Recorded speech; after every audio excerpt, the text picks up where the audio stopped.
Aussie.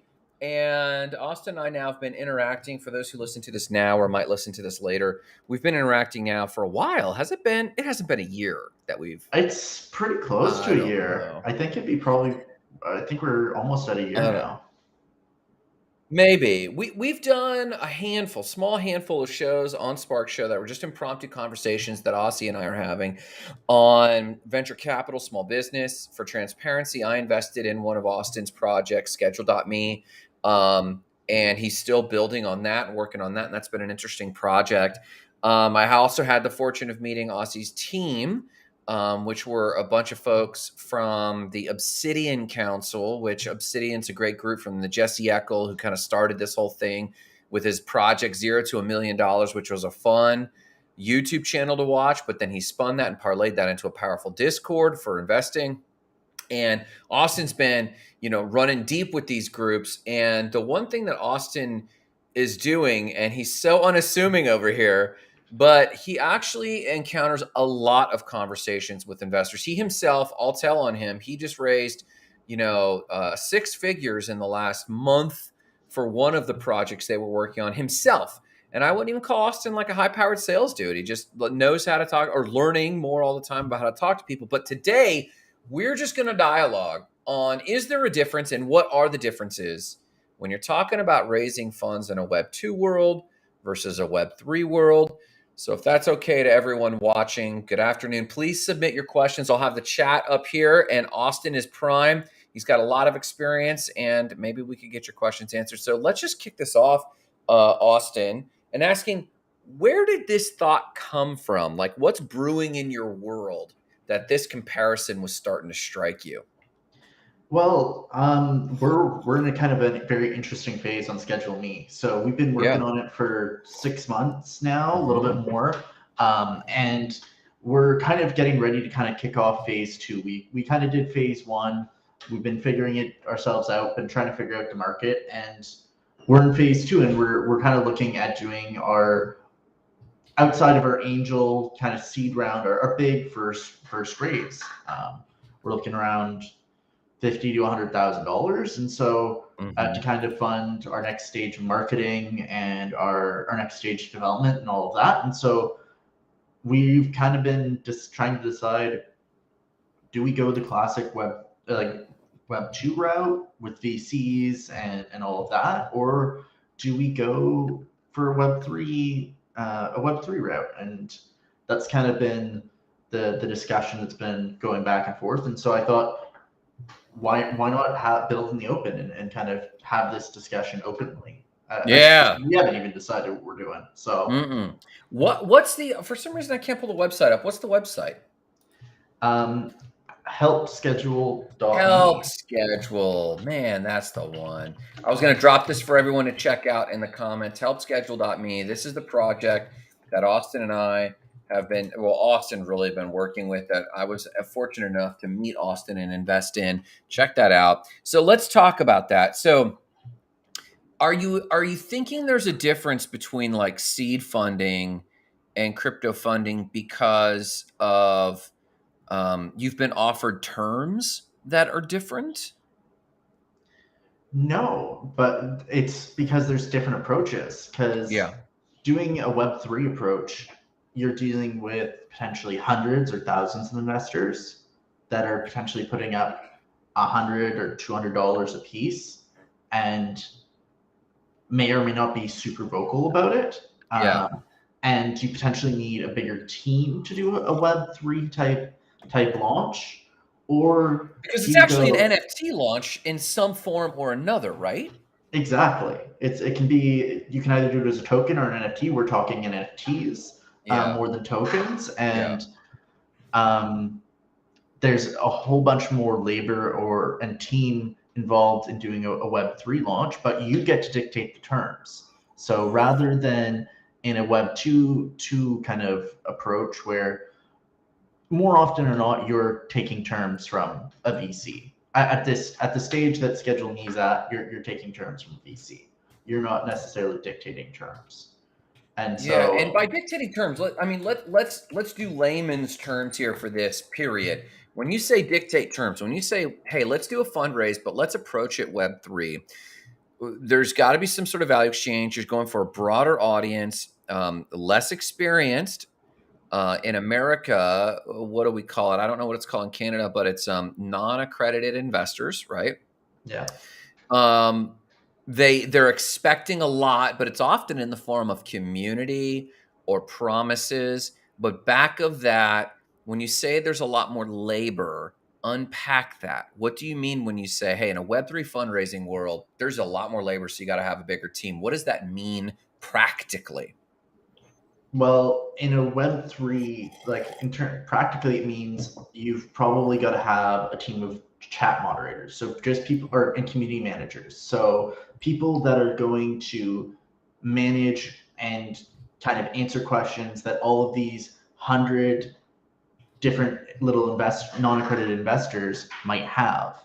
Um, you're going to Yeah. need a marketing manager who is going to be making Twitter posts and social media posts to attract all of those hundreds of investors to your Discord server, Telegram group, wherever you're attracting these investors to, where you're kind of concentrating your investors to in a Web3 space. And you're brushing up against something that's super challenging. You're calling them investors. And in the US, we are frightfully afraid of the SEC and calling this an investors. But you and I talked briefly, and where did we land on? Do you embrace with a Web3 fundraise? Do you embrace the SEC, call these things investments, and just do the paperwork? Or do you do the funny business we saw with DAOs and everyone else trying to skirt around the SEC? What's your methodology right now? Your preferred? My preferred methodology for future projects is definitely just do the paperwork, get it done. Interesting. I think trying to fight and then get it, like, if we are very successful, then having to fight with the SEC and potentially paying a massive fine is probably not worth the hassle and worth Yeah. the years of tie up. I mean, we've seen XRP being tied up in years and years of litigation. We're seeing Library Coin got into a ton of trouble. Who is this? It was LBRB. They were a couple months back. They had to settle with the SEC for a substantial sum of money for basically selling a security without filing the paperwork. Interesting. And so I'm more of the route of, if you want to do something right, sure, like when it's small, you can maybe not right away file all the paperwork, but make sure you get that paperwork filed and just be above board. Have you? I haven't researched this actually. Have you researched how easy or difficult it is to be compliant with the SEC? I have been looking into it, and I've been talking with one guy who's been looking quite extensively at how to be compliant. And there are some constraints. It makes it kind of it does become a little bit more constraining for the US, but overall, you can, like, a team could achieve compliance and still be successful. And it's having all the disclaimers. It's filing whatever regular forms there are. Like I'm only familiar with this with the IRS and the 501c3. And to be compliant, there's some things you can and can't say, which is the same with the SEC. But there's also things like you have to have meeting minutes that have to be captured. SEC, I think that's the same. You have to, publish a certain amount of documents and financial statements. So, you're right. Like, can we? I wonder if we should start the trend amongst our Web3 compadres to not wince at the idea, but to embrace and demystify the whole, let's just get compliant. Call it a security and get on with your day, man. That is very much an interesting approach. So let's go back to this. We're talking about Web3 versus Web2 funding. Um, we're talking specifically right now about Schedule Me. Which project are you researching the SEC for in your other ecosystem? What's the name of your investment group? So we're the Bedrock Capital Group. Bedrock Capital Group. Yeah, so we're working on a real estate project that's still brewing on the side. No, it's not the main focus of the Bedrock Group at the moment, but it's one that we're looking at and really bringing real estate to the blockchain in a real way. And so that's one where we're really trying to be. We're looking at being SEC compliant. Interesting. Now, have I connected you with a contact on LinkedIn, Hemily, who's running the Bricken project out of the UK, and they're doing a ton of real estate fractionalization projects. No, I should put you with No, her. Yeah, yeah. I should put you with her. So let's go to something we've been a little more familiar with, just societally, historically, but also experientially. Web2 VC funding. Talk to me about pros and cons of Web2 VC funding. Pros, let's just start here. What are the advantages over Web3? Well, one thing is you're usually dealing with like one person or one group. So maybe Mm, maybe you have to talk to 5 VCs to finally get your yes. yeah, But in the end, you're only dealing with that one VC, that one manager from that one VC, yeah. who's your contact person. Fewer Um, people, yeah, you're yeah. dealing with a lot fewer people. You don't have to be running a social media campaign. You don't have to worry about social. You don't need social media managers. You yourself could come up with a pitch deck, talk with a VC, and run your pitch. And so you as an individual can more or less do all of it yourself without needing to surround yourself with a big team. And so that's another Interesting. big pro.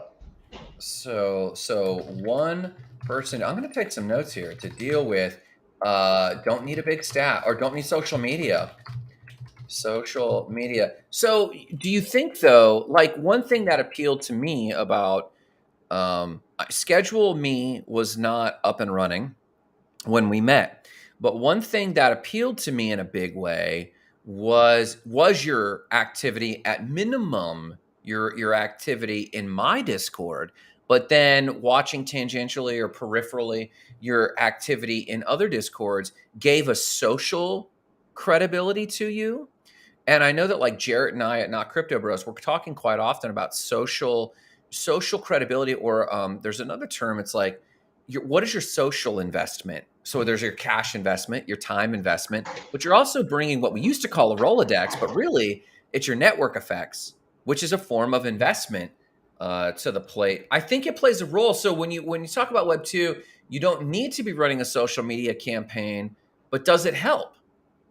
It can. I think it can definitely help, but it does. It depends. It depends what stage you're at because I don't think you necessarily need um, the social cred to go with the VC. You need a business. You need the business cred. You need, Yeah, hey, this is my business idea.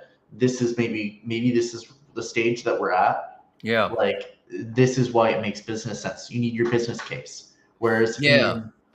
in for a Web3 build, you're kind of looking at you need the social cred, you need the social proof, you need that equity. Doesn't You might not have the business case fully worked out. You can, like oftentimes you'll see Web3 projects that don't really have that kind of business case fully worked out, Well, and I but think they this have the was social cred. largely the case at peak DAO. During the peak DAO wave, there was a lot of interesting ideas, but the business cases have not been made. And real quick, David says crowdsourced VC funds, jumbo compound moving parts for sure. Well, and I think he's alluding to what we're talking about with the Web3 approach of it certainly compounds things.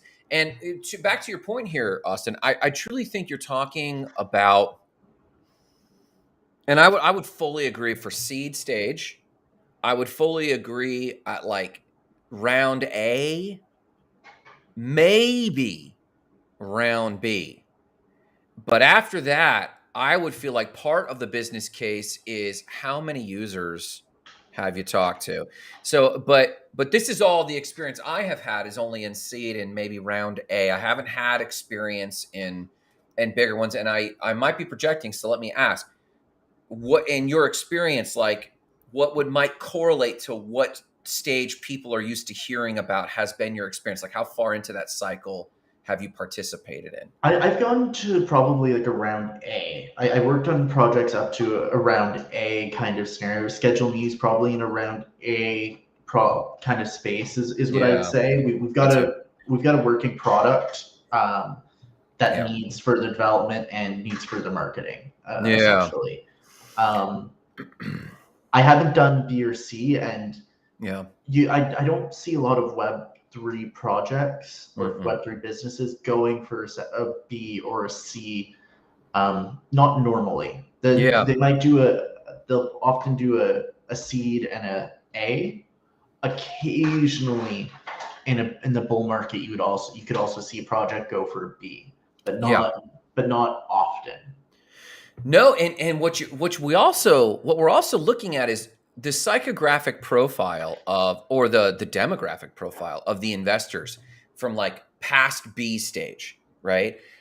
You're talking about real rounds of like tens of millions of dollars. I'm willing to bet these companies need to make the business case, not just the demand case, not just the size of the market and the uniqueness of the solution. I bet you they're having to make almost a TradFi pitch at that point because the money stakes require some certainties that Web3 generally hasn't provided, if that makes any sense. Yeah, I mean, you could talk about maybe Ethereum or like any of those, like a bigger blockchain has potentially, but that even those bigger blockchains, more often than not, kind of start as a Web2 business Yeah, building in Web3. no, Um, you're right. there's, Solana, especially, they were the biggest one. But like, I think about Polygon and from the business case and some of the stuff that's gone on, they act to their credit. They act like a Web2 company providing a Web3. In fact, if anything, you know, this is an interesting point of this dialogue. What's occurring to me, there is no such thing as a Web3 business. not The really con- yet. the concept is in DAOs as a Web3 business model, but what we have are businesses providing Web2 or Web3 solutions, you know? But once we get into the public marketplace, the rules, though we like to think the rules of how this thing is built, how it's managed, how it's voted on has changed. I don't think, I mean, can you think of one DAO, maybe Obsidian, that is a fully functioning business but has stuck to its Web3 DAO foundations? Can you think of one or a few? I don't know. Good examples, maybe? No, that like that. I mean, you could think about maybe MakerDAO. Yeah, There's a few of those kind of bigger groups that exist, sure. but they're.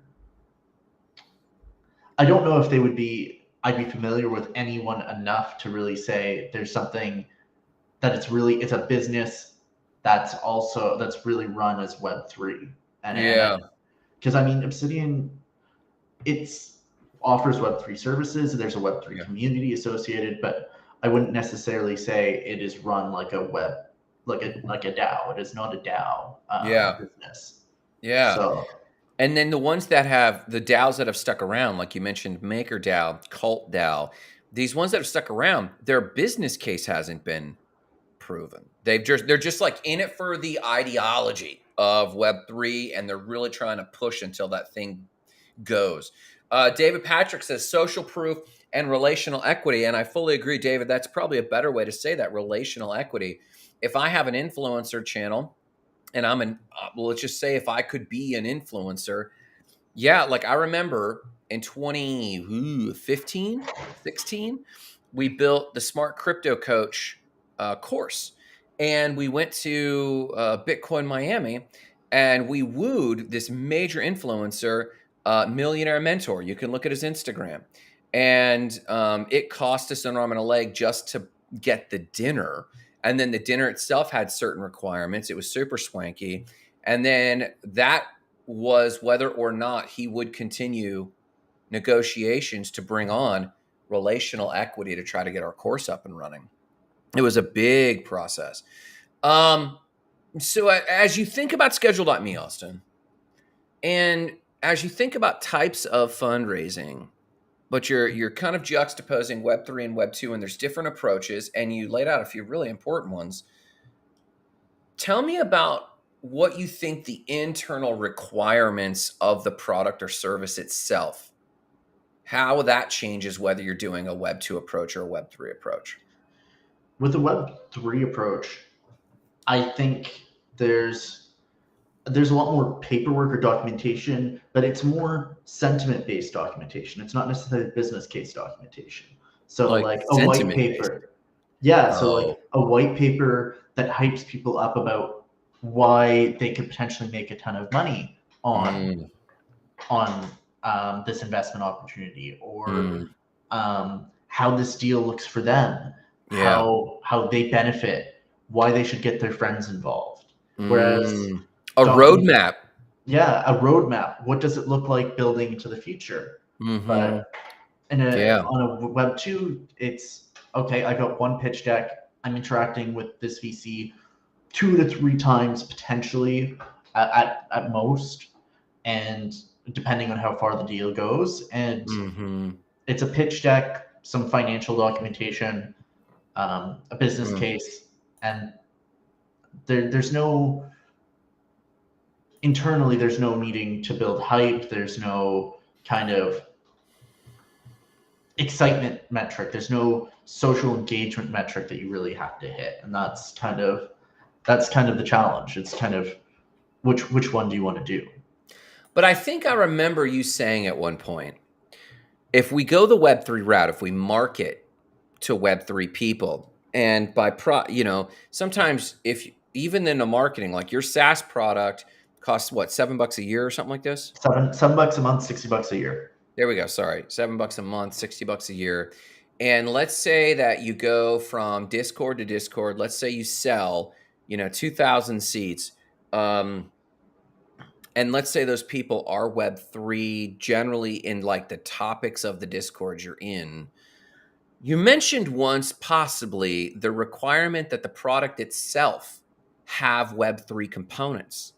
Like they log in with their MetaMask. It may be something to that effect. Do you still, seeing what you now see, do you think that the product itself has to have crypto or blockchain or Web3 components if you're selling Web3 people? I think there's more and more demands of that in the space. I mean, it's not necessarily everything, but it definitely, I think it helps. A lot of Web3 businesses that we're seeing, they're either like crypto tokenomics experiments. They're not really businesses. They're experiments with tokenomics to see how they can keep things going. Yeah. Or you've got some Web3, like there's an NFT, there's a token or something, and it's associated with a Web2 business, and then there's kind of trying to tie Web2 into Web3, but those ones often need a little bit more massaging. Those are the deals that might not get as much interest off the bat. And so interesting. And so in this particular case of Schedule Me, you're going to be doing your sales in your network, which includes like gamer discords, Web3 discords, investor discords, things like that. The age bracket is such that, let's say you took the Web2 approach to fundraising. Let's say that VC was some white male stuffed shirt who's going to struck a check for $150K, and it's ready to take the next step, and you get to deving. In the deving, I think you even told me you were going to set aside a certain percent, like 25% for marketing or something like that, maybe more. And let's say then you turn you turn on the jet engines to start marketing.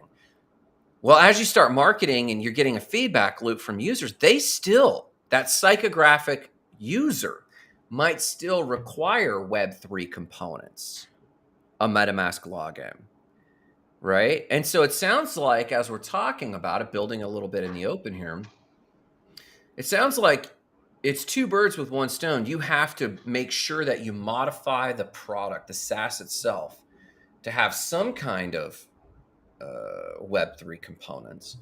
So run down that list real quick. Like in the case of schedule.me, actually, for anyone who might listen to this later, what's the elevator pitch on what schedule.me is for people listening to this later? Go ahead.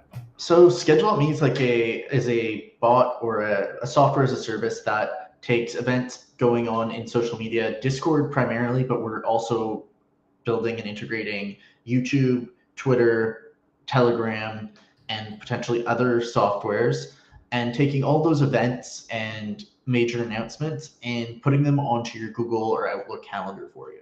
So basically centralizing all of that decentralized information. And Yeah, so, solving the overwhelm of having to log into everything yeah, just to get your calendar events and missing important dates. that's Big. it. And if Yeah, you're a big gamer or you're a big crypto guy, making sure you don't miss those investors meetings, you don't miss that informational seminar that you were really looking forward to, that new pitch about that new project, yeah. um, or potentially just a That fun gaming mint. round. Yeah, the Yeah, or gaming that round mint. or a mint, yeah. Or just some alpha. If you're in a group that's not even like Web3 and they have a mentoring call on how to read a chart. I mean, and that's that one chart indicator you always wanted to learn about. So that's what schedule.me does. Okay. So what are some of the Web3 components that you feel aren't just Web3 for Web3, but would actually make your product better? I mean, there's probably about three major ones. Just being able to pay with crypto, lots of people have made money in crypto. I mean, this last year's been a little bit rough, but just allowing the integration of being able to pay with crypto. Yeah. Um, Being able, if you let's say if you were to buy like a lifetime membership for something like, let's say, Adobe Premiere, you can't, when you're done with using Adobe Premiere right now, you can't go sell that to anybody. You're stuck with having paid that $500 or Yeah. whatever it is. Yeah. Well, having the opportunity of, oh, well, I'll buy maybe it's $500 lifetime membership, but in the end, once I'm done, maybe I've made my millions in crypto and Yeah. I don't need it anymore. I can go sell it as an NFT to someone else and Yeah. recoup my money, maybe make a bit more back. So There's only a NFT, limited. NFT membership that you can resell. That's a big one. That's a big one. Yeah, and then maybe being able to add warning signs, like helping you monitor your investments. Right now, you've got to go log onto your computer and, oh, maybe you see an announcement about a big price crash. So integrating kind of a wallet watch type of service that will Mm, give you push notifications when a token that you hold has had a major price um, change, either up to the upside or the downside, because some alpha maybe you missed, or a hack yeah. that you didn't know about, or Yeah. something like that. Okay. So these are Web3 elements that you're not just doing because it's Web3 and it might trigger the audience. These are things that could actually make your product better. That's interesting. Now, I mean, why doesn't every business just go this way right now? Why doesn't every business try to do like all of these integrations? Yeah, Because just just thinking of the three you listed, for example. I think some of the technology isn't fully there. Yeah. There's some limitations right now and some regulatory uncertainty around taking crypto payments and how to exactly do the accounting for that. Um, there's some technological challenges with ensuring that your system can track potentially membership transfers. I know how to do it. We've been working on a system to be able to do that, but transferring, just being able to monitor that and make sure that when someone does sign up or rebuys someone else's lifetime membership, that it resets properly. Yeah. Or, and then I guess the last one, like being able to like track or integrate monitoring. It's just no one's taken the time to try to figure out all of the APIs and all the setup, because it's Web3 is kind of built as its self-isolated system, and so making sure Yeah. that it integrates with existing Web2 products and Yeah. Web2 approaches of doing accounting and Web2 software is a challenge. Doing accounting. Yeah, not like QuickBooks for FTX. Yeah, yeah. That's too funny. Um, so is there a reasonable case for when it comes to VC funding? Um, what are the reasonable cases? Well, no, it sounds like we're talking about Web3 components, but it sounds like you still lean towards a Web2 fundraising approach. Is that accurate or inaccurate? I'm torn. I'll be very honest. I'm torn because a Web2 approach could be a lot quicker. I could get the 100 to $150,000 in my bank account, ideally within 2 weeks, 3 weeks. If I just put the jets on it with have my pitch deck ready and went and sat down and had those conversations, Sure. it wouldn't take that much time. I would have to prepare some documentation, but I wouldn't have to be worrying about managing staff. I wouldn't have to be worrying about anything else. I Yeah. could do 10, 15 calls and probably seal the deal, have my 150 grand, and respond to just that one group. Interesting. Yeah, Um, keep them. Okay. But but by doing a Web3 approach, I potentially get 2,000. I onboard 2,000 users just through the marketing. I add new users to my program through the marketing.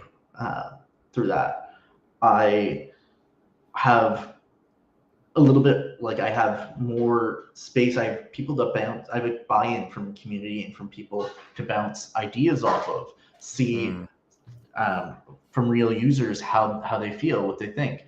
Big downside is I'm looking at a 1 to 2 month window probably to do a Web3 fundraise, because you've got to spend at least a month probably building up that hype, getting that conversation, making sure you have enough people in your Discord or your whatever platform you're centralizing your investors in.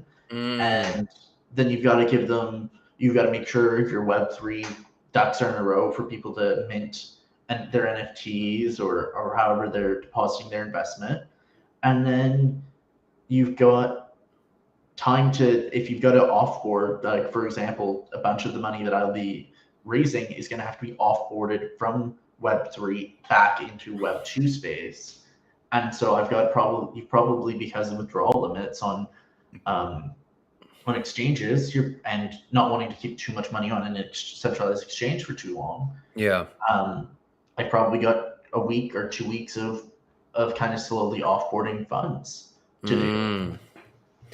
Yeah. So, I mean, the assumption being you can afford to stick it out for that long, 2 to 3 months, to be at the same point that 15 phone calls could do.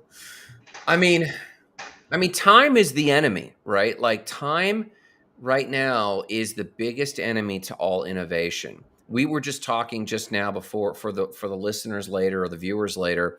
We were just talking that this morning, or previous to this morning, Austin had used ChatGPT to come up with some components of Schedule.me, looking to integrate them.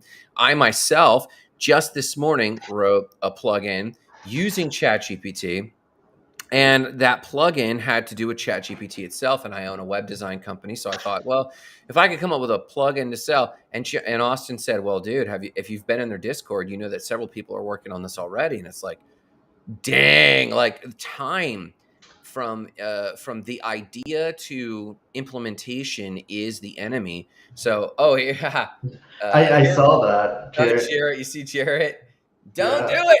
Keep it in crypto. Don't offboard it. Don't deboard your money. Keep it in crypto. But Jared, he can't pay his bills with that necessarily. I If he can't had to. pay AWS server fees in crypto. I can't pay Google API fees in crypto. Yeah, I can't sure. I can't. It's difficult to hire good developers with crypto dollars. You can. There are services out there that you can hire KYC developers, but not necessarily all of them. If they're accepting payment in crypto, most of them are more Solidity devs. They aren't necessarily JavaScript Yeah, JavaScript devs, and so yeah. they don't necessarily have the strengths and the abilities to to do it. And yes, it is a Web2 problem. It is a Web2 problem. And for those who don't know Jared's our maxi who thinks like everything should be on the blockchain. And I don't disagree. I don't disagree. But when Austin's out there deving, and like Austin and I have several accounts on Google developer platform, then we have another one for, we have like a handful of these services and they don't offer, none of them offer crypto payments. They're all on one of our credit cards. And that's okay for now. And you're right, Jared. It is a Web2 problem. And Jared's getting at something, and Austin, you're getting at something too that I think is super important for people to realize. The paradigmatic and which is brain, the paradigmatic shift is big enough for people to go, crypto can do it too. And it's like, yeah, it's value. We can exchange this value. But the architectural challenges are actually far more extensive than we realize. Now, Jared is right here. Crypto credit cards and doing it that way, that is possible. The challenge with crypto credit cards, now Visa just announced a bunch of stuff, right? Yeah. And that is very hopeful. So yes, Jared, you're absolutely right, staying on the cutting edge of that. But and here's the thing, Jared would be the first to admit, and I've been on this train too lately, that centralized exchanges, take your crypto off centralized exchanges, but centralized exchanges are the main ones that offer credit cards because they control so much KYC. They are connected into your credit score. They can report you with your social security number, at least in the US. And so there are credit card companies out there. To me, they're rare right now, but maybe Visa will change that. So yes, Jarrett, good call out. That does need to be done. So back to this funding a little bit. We funded from a Web2 funding. We're talking about Schedule.me. You are approaching the moment where you will need to fundraise for the next round. What are you going to do? I don't know. We did this call to kind of figure it out, and part of me is thinking of running in parallel, seeing. Yeah. I have the great thing with the fact that I've got Bedrock Capital Group, is I have a team that can help me with marketing, can do some of this relational reach out that I need, can help me with some of that social media engagement that we need, because we're doing it for other stuff. And so it's just integrating more with that. Yeah. However, at the same time, I do have a couple of Web2 opportunities that have kind of reached out and they're interested. And I got to bring a pitch deck to them and everything. And so that's kind of a question mark of, well, I could potentially get the Web2 funding, start using the Web2 funding to help bankroll a Web3 round and use that to help go even further. But there are risks with that. There are challenges with that. Well, what are the risks? Big risk is a Web3 round could completely flop. The Web3 approach, yes. Okay, got with it. Web2, they might not want me to go for a Web3 approach. They might say, hey, use this, like, go do the dev, go do the marketing to bring on users, target gaming, don't target crypto right now. Don't go that route. We want you to target this sector. This sector is more stable. Yeah. Yeah. You know what I think? I heard you here, doing them in tandem, and here's how I would approach that. Frame one food for thought. You could frame all of your fundraising as Web2 fundraising. Let's put the deck together. If we could make 20 phone calls and 2 to 3 of those 20 phone calls turn into the funding you need in short order, and Christmas is always tough, but in the next 2 or 3 weeks, you could secure that. Now you're bankrolled for the budget we discussed, and maybe, I don't know if you have the percentages. I don't know if you want to talk hard numbers, but maybe the percentages is building in the open. We could talk about that in a second. But then I would go Web3, but here's what I'm thinking. Also, I'd go Web3 also, but here's what I'm thinking.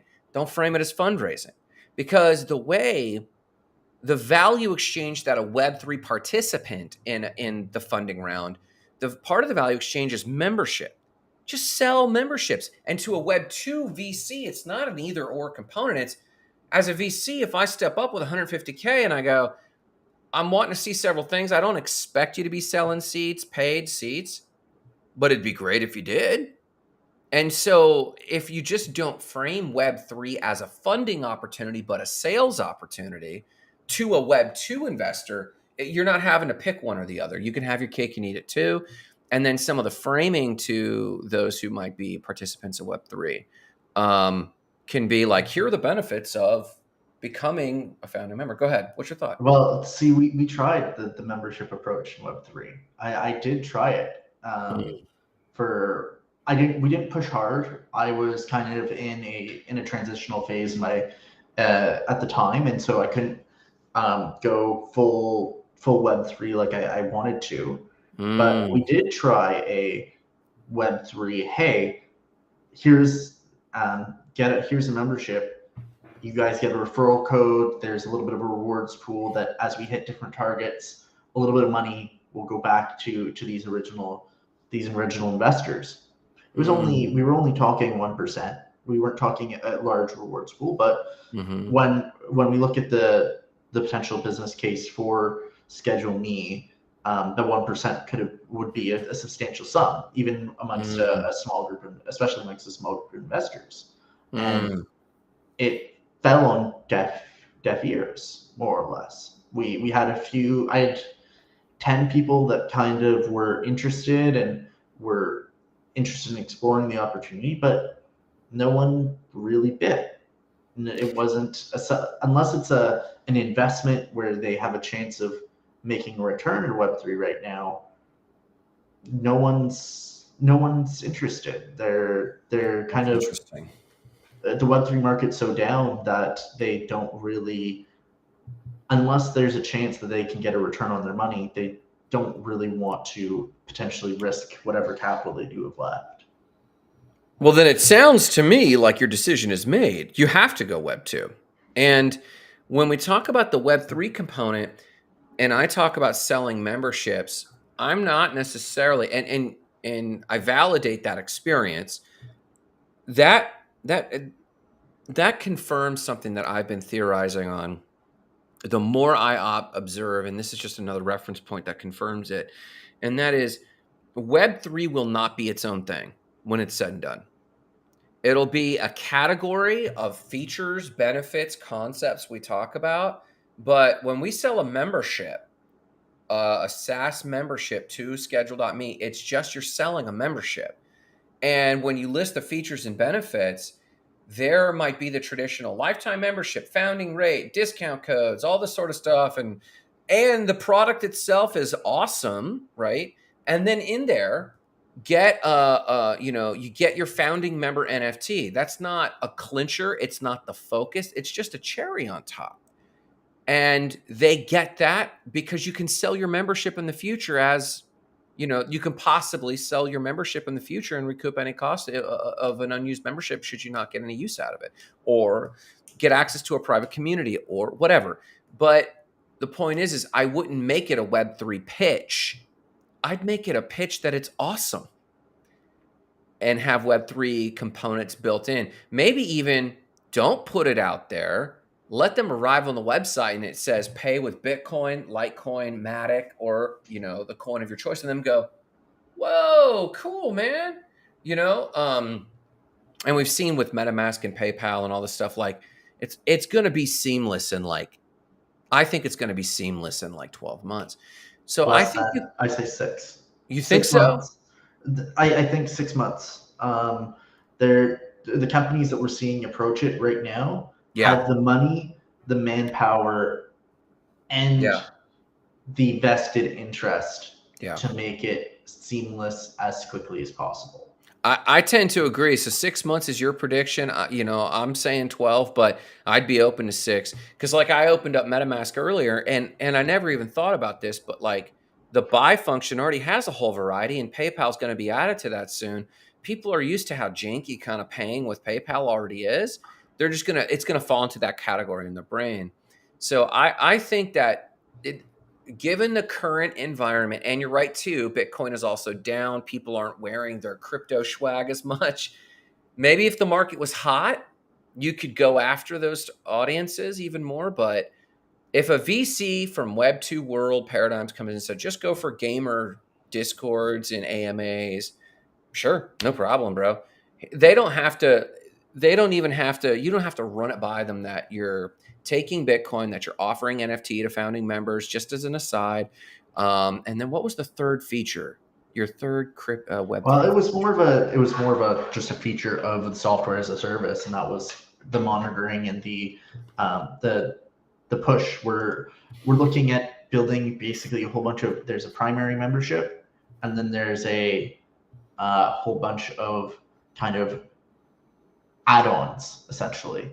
Cool. If you're a Yeah. gamer, if you're a big Call of Duty gamer, you can get the Call of Duty add-on that Mm. potentially you can API your scores onto your Discord, your kill Hmm. count, your whatever onto to your Discord and stuff like Interesting. that. That's kind of like a bridge that goes beyond calendar stuff. Yeah, it's looking to build it so that we can. The calendar Hmm. is kind of our main is right now that's where we started and that's kind of our Hmm. main focus, but we've already been seeing we've had people that have approached us that are like, hey, can you add this feature, can you add this Mm. feature, this would be really cool. And so looking at potential add-ons for different customer bases, because especially Discord, which is our main kind of hub right now, Yeah. is the hub of um, kind of adaptability and variety and kind Yeah. of being able to do whatever you want within that within the Discord space. You can kind of really make a Discord just about anything you want. Yeah. Yeah, I'm more convinced. I'm convinced now from this dialogue, if I had to dole out like my 2 cents as an early investor, take it with a grain of salt, you make the best decision possible, but it sounds like you only have the option to do Web 2. Make those phone calls, get pushback, shape what it is, and put that money in the bank, dev out components like you're talking, and get this thing to be able to be sold en masse. And call it a day. I wouldn't let the question keep me up at night, honestly, at this point. Maybe if you already had a good email base, maybe if you already had a good user base, you could do, some token launch down the road that is associated with some feature set or some spinoff, like maybe we're going into, helpgame.me or something like that, some subsidiary.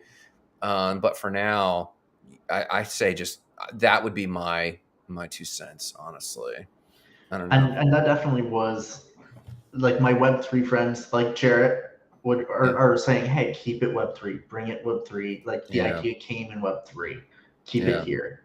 But the Mhm. business sense of me, the business brain of mine was like, no, like there's so much work to really make it work in Web3. Ha! Let's go, Yeah. let's go to Web2, and maybe we can make it work in Web2. And Yeah.